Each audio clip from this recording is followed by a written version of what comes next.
Hello students, welcome to our English class for 9th standard SSLC. In this class, let us study lesson number 4, unit 4, prose. The heading of the lesson is The Portrait of a Lady. The Portrait of a Lady written by Khushwant Singh. Now let us study what the writer is telling us about his childhood and how he spent his days with his grandmother and what are the fond memories that he has about his grandmother. I'll read the lesson and explain to you. Please follow the lesson. The Portrait of a Lady by Khushwant Singh. My grandmother, like everybody's grandmother, was an old woman. She had been old and wrinkled for 20 years that I had known her. People said that she had once been young and pretty and even had a husband. But that was hard to believe. My grandfather's portrait hung above the mantelpiece in the drawing room.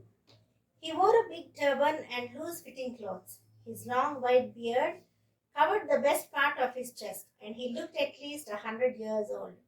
He did not look the sort of person who would have a wife or children. Okay, in this first para, let us see what the author is telling us about his grandparents. He says he remembers his grandmother, and everybody says that once upon a time my grandmother was young. But from the time I knew her about 20 years. Okay, but from the time I knew her, I only remember her with wrinkled skin only. What does wrinkled skin represent or tell us? We get wrinkled skin only when we are old, isn't it? So, he tells us that he knew his grandmother only with a wrinkled skin. That means he knew her from the time he knew her, he only knew her as a old lady. And by the time he wrote this story, his grandfather was no more. And so he says,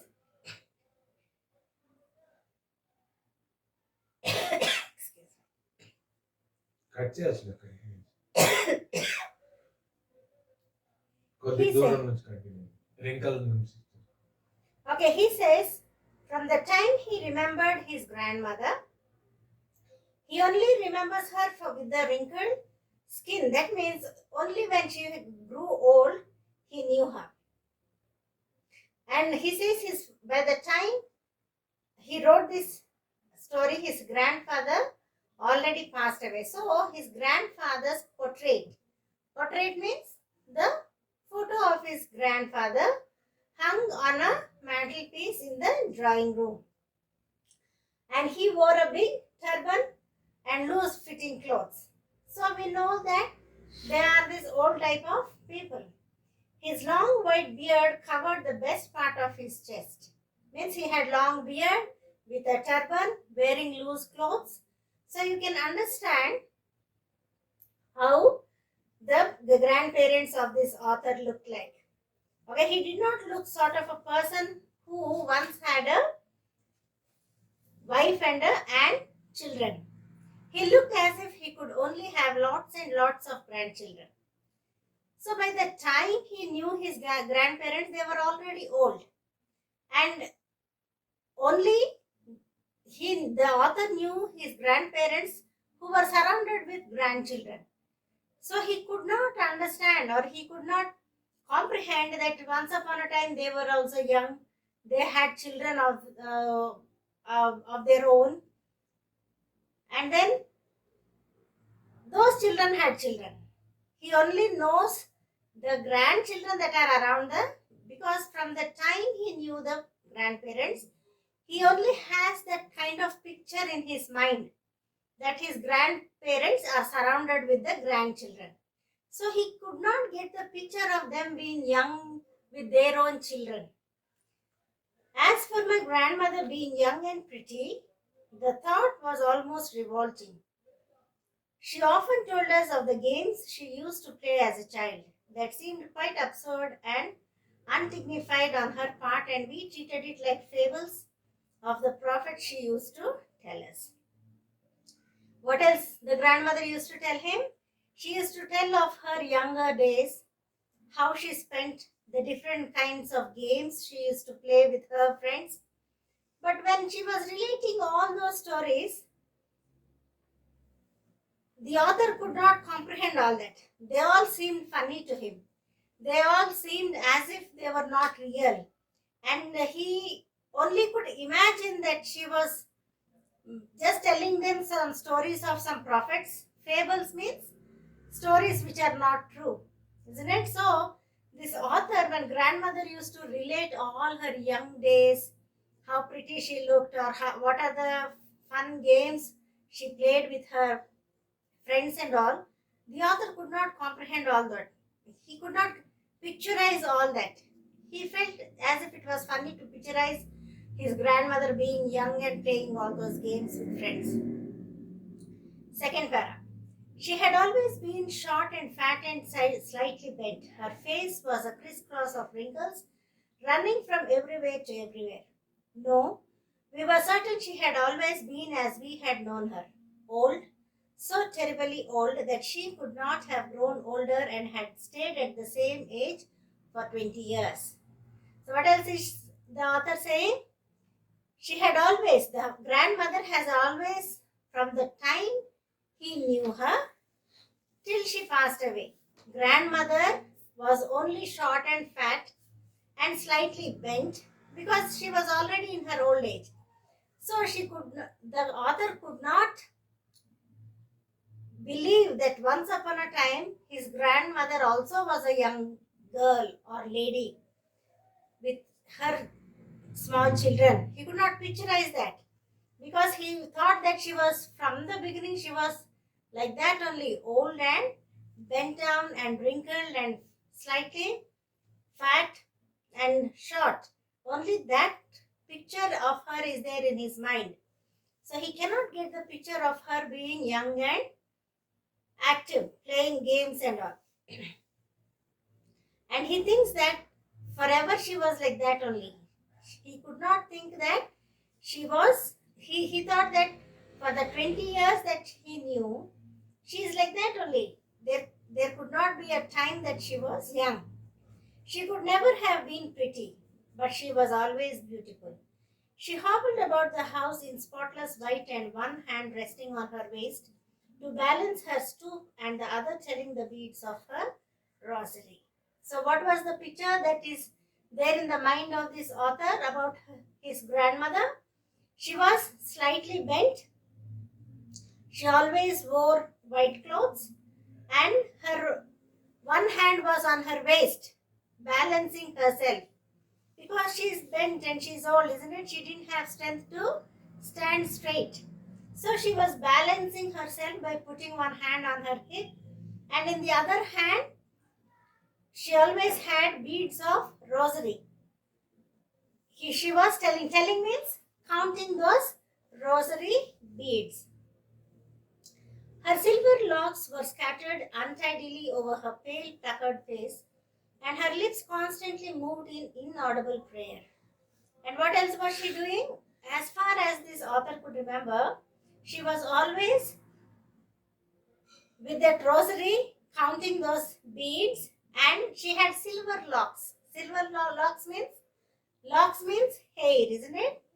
We say if we take one handful of hair into our hands, we call it a lock of hair. So she had silver locks, means she is in her old age, right? So her hair was white. Just see how nicely he is describing her. She has white hair since she is old, and always that used to be untidily scattered over her pale face, and her lips constantly moved in prayers. As she was counting her beads, she used to utter some prayers which were not heard clearly, but he could hear some small sound and the lips moving. Yes, she was beautiful. She was like the landscape in the mountains, an expanse of pure white serenity, breathing peace and contentment. Though she is old, and though he says she had wrinkled skin, But does the author dislike her form? No, he has a very fond memory of her, and he says she looked beautiful with that wrinkled skin itself. Okay, she had a serenity about her.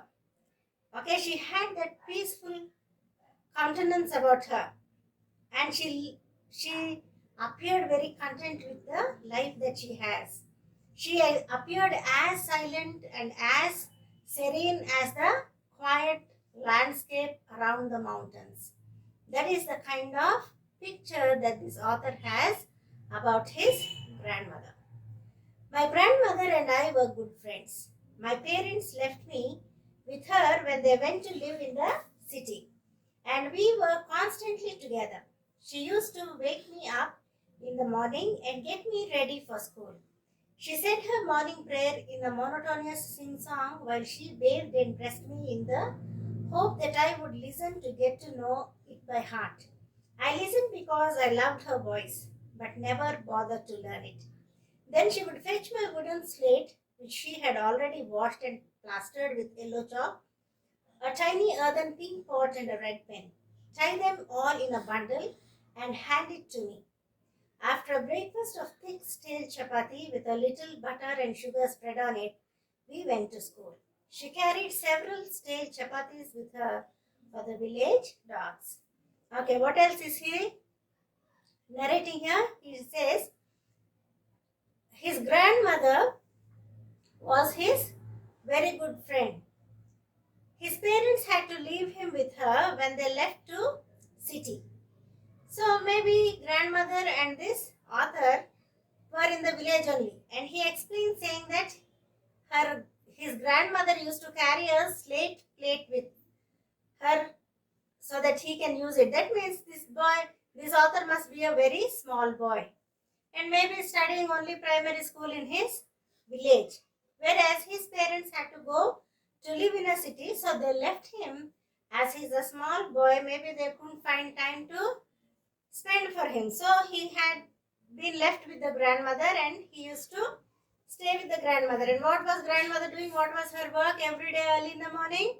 She will wake him up in the morning, and while she is getting him ready, giving him bath and getting him ready to the school with a monotonous, means with a one kind of tone only, she used to sing some songs, okay, in very low voice, as she is bathing him and dressing him.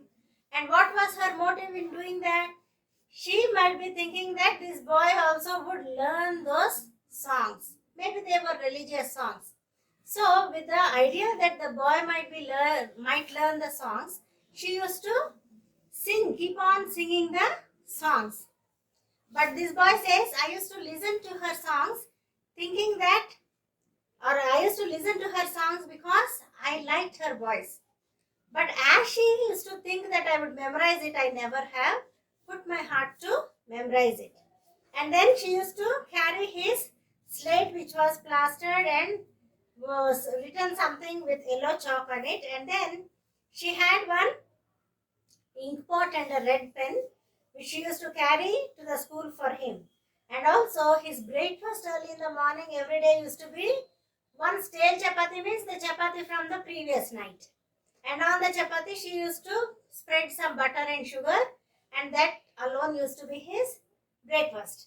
And along with her, as these two go to the school, she also used to carry few stale chapatis for the dogs, village dogs that used to go and linger around in the yard of the school. Okay, we'll continue the class in the next session. Thank you.